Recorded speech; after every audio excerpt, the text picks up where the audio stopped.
یہاں یہ بیان کرنا بھی ضروری ہے کہ عملاً امام سے تمام لوگوں کا رابطہ پہلے، اس سے بہت پہلے یعنی 9ویں امام کے بعد ہی اس انداز میں کچھ کم ہونا شروع ہو گیا تھا کہ 10ویں امام یعنی امام ہادی علی نقی اور 11ویں امام یعنی امام حسن عسکری کی زندگی کا بڑا حصہ نظر بندی میں ہی چونکہ گزرا، اس لیے رابطہ کم رہا ان کا۔ اور شاید غالباً قدرت کی یہی مسئلہ تھی کہ لوگوں کو آہستہ آہستہ ذہنی طور پہ آنے والے ادوار میں امام غائب کے لیے مانوس کر دیا گیا۔ اس وقت امام مہدی شیعہ مسئلے کے مطابق غیبت کبریٰ یعنی ایک طویل عرصے کے لیے زمانے کی نظروں سے اوجھل ہیں اور ایک مقررہ وقت پہ سامنے آئیں گے، جبکہ امام حسن عسکری کی وفات کے فوراً بعد ایسا نہیں ہوا، بلکہ وہ اپنے 4 نائبین کے ذریعے 73 سال تک لوگوں سے رابطے میں رہے، اور یہ مدت غیبت صغریٰ کہلاتی ہے۔ سن ولادت امام مہدی کا جیسے پہلے میں نے بات کی 255 ہجری سے یہ غیبت صغریٰ کی مدت 328 ہجری تک بیان ہوتی ہے۔ ان 73 سالوں میں امام مہدی سے رابطے کا طریقہ یہ تھا کہ یہ خاص 4 نائبین امام کی خدمت میں حاضر ہوتے، مسائل بیان فرماتے اور پھر ہدایات لے کے لوگوں کے درمیان آ جاتے۔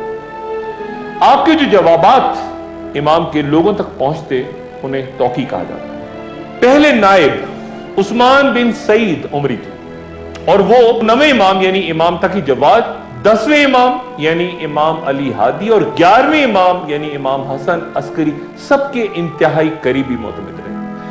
اور تمام لوگوں کو تبھی سے علم تھا کہ جو کچھ بھی عثمان بن سعید عمری کہیں گے وہ دراصل اسیری میں یا